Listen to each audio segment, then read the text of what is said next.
Driver driver ये bag गाड़ी में रखो और जल्दी से गाड़ी निकालो, मुझे ऑफिस के लिए देर हो रही है। फॉर्मल ड्रेस पहने हुए अनिका जावेरी अपने बेडरूम की ड्रेसिंग टेबल के सामने खड़ी होकर बोली, लेकिन उसे किसी की भी हरकत सुनाई नहीं दी। ये ड्राइवर कहाँ मर गया? नक्श भी सुबह से गायब है, काम के वक्त पता नहीं ये सब कहाँ चले जाते हैं। बड़बड़ाते हुए अनिका ने आईने में देखकर जल्दी से अपने बालों को एक और बार संवारा और पीछे मुड़कर देखा तो वहां ड्राइवर की जगह नक्श खड़ा था। अनिका ने उसे घूरकर देखा तो नक्श ने झिझकते हुए कहा, अनिका, मैं कल गया था रमणीक भाई ज्वेलर्स के पास, लेकिन तुम्हारा सेट रेडी नहीं था। उन्होंने कहा, शायद 1-2 दिन। और इससे पहले कि नक्श आगे कुछ कह पाता अचानक से ड्राइवर भागते हुए वहां आया और बोला, सॉरी मैडम, थोड़ा लेट हो गया। ये सुनते ही अनिका आग बबूला होकर बोली, कोई काम एक बार में क्यों नहीं होता? तुम लोगों से दिन भर बस टाइम पास करते रहते हो, मजाल है जो तुम लोग कोई काम ढंग से पूरा कर दो, बस बहाने बनाने आते हैं, सबके सब एक जैसे हैं कामचोर। ये कहते हुए अनिका ने नक्श की ओर देखा और नक्श ने तुरंत ही अपना चेहरा नीचे कर लिया। तभी ड्राइवर ने सर झुकाकर धीमी आवाज में कहा, सॉरी मैडम, आगे से ऐसा नहीं होगा। हाँ सॉरी माय फुट। ये कहने के बाद जैसे ही अनिका अपना बैग उठाने लगी तो नक्श अनिका की मदद करने के इरादे से बोला, लाओ मैं ले लेता हूँ।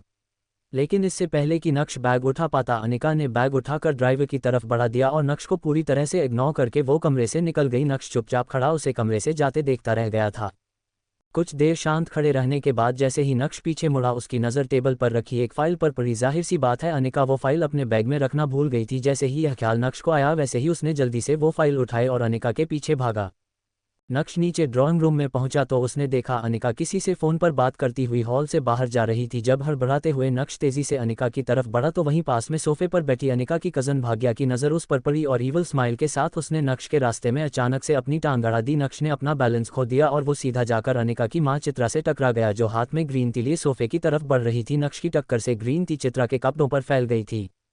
ये देखते ही नक्श के होश उड़ गए और चित्रा की आंखें फटी की फटी रह गई। वहीं दूसरी तरफ भाग्या ये देखकर बड़ी मुश्किल से अपनी हंसी रोकने की कोशिश करते हुए बोली, ओ माय गॉड, ये क्या कर दिया तुमने? दूसरी तरफ नक्श चित्रा के गुस्से से पूरी तरह से वाकिफ था। उसे पता था कि अब उसकी शामत आना तय है। तुरंत ही नक्श ने माफ़ी मांगते हुए कहा, सॉरी, वो मैं अनिका को फाइल देने जा रहा था और आप बीच में।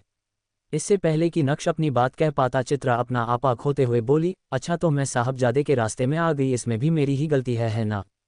भाग्या को एक और मौका मिल गया और वो तुरंत ही चित्रा के पास गई। बड़ी माँ, आप ठीक तो है? अरे कोई जल्दी से डॉक्टर को बुलाओ, इस आदमी ने बड़ी माँ के ऊपर गरम गरम चाय गिरा दी। चित्रा ने भाग्या को शांत कराते हुए कहा, मेरी प्यारी बच्ची, तुझे कितनी फिक्र रहती है ना मेरी, लेकिन मैं ठीक हूँ, डॉक्टर की ज़रूरत नहीं है, बस इस निठल्ले आदमी ने मेरी साड़ी खराब कर दी। ये सुनते ही भाग्या ने अपना फोकस चित्रा की तबीयत से हटाकर उसकी साड़ी की ओर घुमाया और वापस से राई का पहाड़ बनाते हुए बोली, शिट, बड़ी माँ की इतनी महंगी साड़ी खराब कर दी। अरे ये साड़ी तो एकदम एक्सक्लूसिव कलेक्शन की है ना बड़ी माँ? एक तरफ भाग्या बात का बतंगड़ बना रही थी तो दूसरी तरफ नक्श ने देखा कि अनिका वापस अंदर आ रही है। नक्श चित्रा को इग्नोर करते हुए अनिका की ओर बढ़ा और एकदम शांत आवाज में बोला, अनिका, तुम ये फाइल भूल गईं। अनिका के कदम गुस्से में नक्श की ओर बढ़े और उसने नक्श के हाथ से वो फाइल छीनी और दोबारा फ़ोन पर बात करते हुए नक्श को देखे बिना ही घर से बाहर निकल गई। बस अनिका की एक प्यार भरी झलक के लिए तरस गया था नक्श। तभी ड्राइंग रूम में लगे टीवी पर एक ब्रेकिंग न्यूज़ फ्लैश हुई। ब्रेकिंग न्यूज़, गुजरात की सबसे बड़ी कंस्ट्रक्शन फर्म का भविष्य खतरे में, क्या भानुशाली ग्रुप ऑफ इंडस्ट्रीज इतने बड़े नुकसान से उभर पाएगा?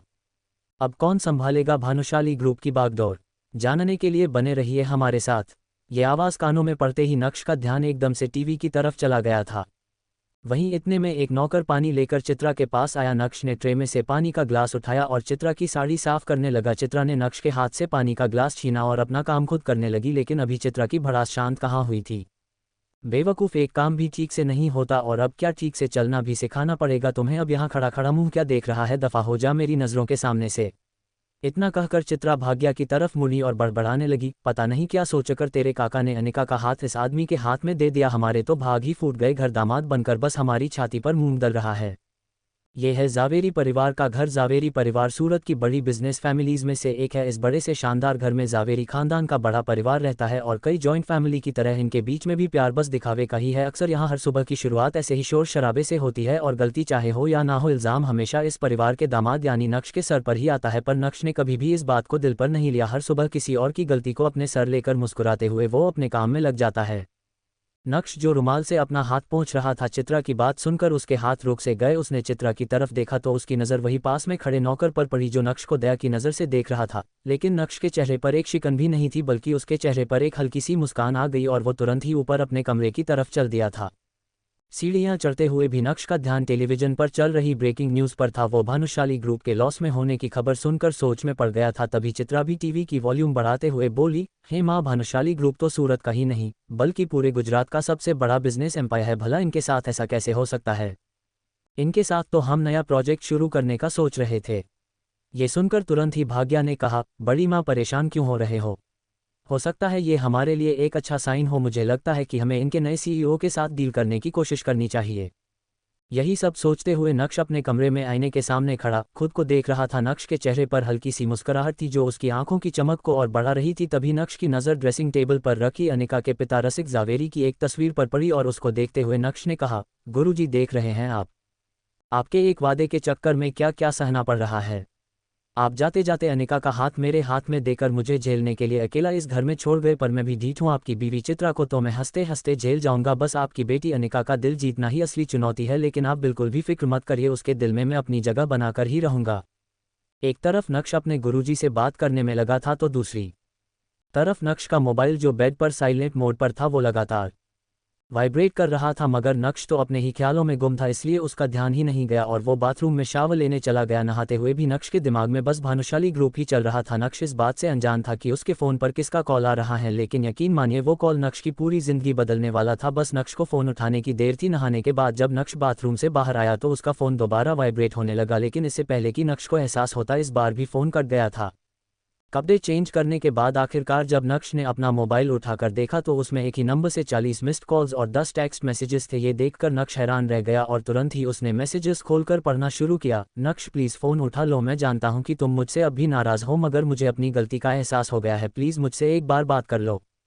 ऐसे कई सारे मैसेजेस थे और उन सभी को पढ़ने के बाद नक्श ने अपना फ़ोन बेड पर फेंका और गुस्से से अपने दांत पीसते हुए बोला, वाह, 2.5 साल बाद अपनी गलती का एहसास हो रहा है। आज का दिन तो वाकई बहुत अजीब है। अभी नक्श उन मैसेजेस के बारे में सोच ही रहा था कि इतने में उसी नंबर से एक बार और कॉल आया और इस बार नक्श ने इग्नोर ना करते हुए कॉल उठाया और अपनी धीमी आवाज़ में बोला, हेलो। कुछ देर तक फ़ोन के दोनों एंड पर सन्नाटा पसरा रहा और फिर दूसरी ओर से किसी बूढ़े आदमी की आवाज़ आई, हेलो नक्श बेटा। कुछ सेकंड्स तक नक्श खामोश रहा और उसके बाद कड़क अंदाज में बोला, हेलो मिस्टर यशवर्धन। अपना नाम सुनकर वह बूढ़ा आदमी थोड़ा सा कपकाया, लेकिन यशवर्धन ने फिर से प्यार से शुरुआत की, कैसे हो तुम? मुझे तुम्हारी बहुत याद आती है बेटा। उस आदमी की बात सुनकर तुरंत ही नक्श ने एक तंज कसते हुए कहा, अच्छा, आपको मेरी याद आने में पूरे 2.5 साल लग गए? इतनी याद आती हैं आपको मेरी? नक्श का टोन सुनकर वो आदमी पूरी तरह से चौंक गया, लेकिन अपने होश संभालते हुए उसने फिर से बोलना शुरू किया, इन 2.5 सालों के हर दिन हर रात मैंने तुझे याद करते करते ही काटे हैं। मैंने कैसे अपने आप को संभाला है मैं ही जानता हूँ। शायद मैं यही डिजर्व भी करता हूँ। जो कुछ भी मैंने किया या अपने आंखों की सामने होने दिया उसी का नतीजा है ये सब। तेरी तस्वीर को रोज़ देखकर बस रोता रहता हूँ और खुद को कोसता हूँ कि कैसे मैंने अपने सामने यह अन्याय होने दिया।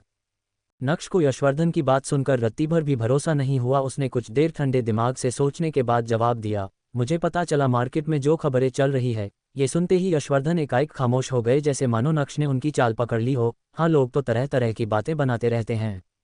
यशवर्धन के मुंह से यह शब्द बाहर आए, लेकिन इस बार उनकी आवाज़ में चिंता साफ सुनाई पड़ रही थी। एक पॉज लेने के बाद यशवर्धन ने अपनी आवाज़ में नरमी लाते हुए कहा, मैंने तुम्हें काम की बात करने के लिए कॉल नहीं किया बेटा, बस मुझे तुम्हारी आवाज़ सुननी थी। मैं तुम्हें जानता हूँ, तुम्हारा दिल कितना बड़ा है। चाहे जितनी भी बड़ी गलती हो, तुम अपने मन में बैर रखने वालों में से नहीं हो। नक्श अपनी हाजिर जवाबी दिखाते हुए बोला, कुछ लोग अक्सर बड़े दिल वालों को बेवकूफ़ समझने की गलती कर देते हैं, पर आप ठहरे यशवर्धन, आप ये गलती तो बिल्कुल नहीं करेंगे, क्यों? सही कहा ना? ये सुनकर यशवर्धन समझ गए थे कि उनका काम इतनी आसानी से नहीं पूरा होगा। इतना ही नहीं, नक्श ने अपनी आवाज़ सख्त करते हुए आगे बोलना जारी रखा, आप लोगों ने जो मेरे साथ किया उसके लिए मैं आप लोगों को माफ़ करके आगे बढ़ चुका हूं, पर उस बात को मैं कभी भुला नहीं सकता। मुझे आप लोगों से अब कोई रिश्ता नहीं रखना। यशवर्धन ने फिर से कोशिश करते हुए कहा, इतना कठोर तो नहीं था मेरा नक्श। मैं अपनी नई जिंदगी में खुश हूँ। आप क्यों मुझे वापस उस जगह बुलाना चाह रहे हैं जिस जगह ने मुझे सिर्फ दर्द ही दिया है? नक्श ने अपनी बात पर अड़े रहते हुए कहा। नक्श की बात सुनकर यशवर्धन थोड़ा इमोशनल हो गए, क्या तेरा दिल नहीं करता मेरा चेहरा देखने का, मुझसे मिलने का? बस एक बार मिल ले बेटा, पता नहीं अब कितने दिन हैं मेरे पास। यशवर्धन बहुत अच्छे से जानते थे कि नक्श चाहे अपना दिल जितना भी सख्त कर ले, लेकिन इस बात पर वह पिघल ही जाएगा। नक्श स्ट्रॉन्ग हेडेड था पर निर्दयी नहीं। एक बार और आखिरी बार, नक्श ने यशवर्धन की बात मानते हुए कहा। नक्श की बात सुनकर जैसे यशवर्धन की उम्मीदें दोबारा जाग उठी और वह चहकते हुए बोले, थैंक यू बेटा, मैं तेरी फेवरेट डिशेस बनवा के रखूंगा, जो भी तुझे पसंद हैं वो। नक्श ने तुरंत ही यशवर्धन की बात को काटते हुए कहा, कोई ज़रूरत नहीं है, मैं घर नहीं आऊँगा, हम ऑफिस में मिलेंगे बिना किसी तामझाम के। ठीक है, तो कल सुबह मिलते हैं, मैं तुम्हें लेने के लिए अपनी गाड़ी भेज दूंगा।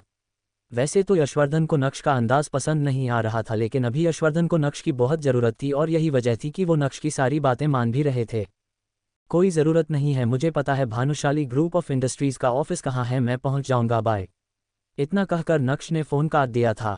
बीते 2.5 सालों में कभी भी यशवर्धन ने नक्श से कांटेक्ट नहीं किया था। 2.5 सालों से नक्श भानुशाली ग्रुप से भी बाहर था, तो अब जब भानुशाली ग्रुप डूब रहा है तो यशवर्धन को नक्श की याद क्यों आ रही थी? ये सोचकर नक्श और भी ज़्यादा कन्फ्यूज्ड हो रहा था।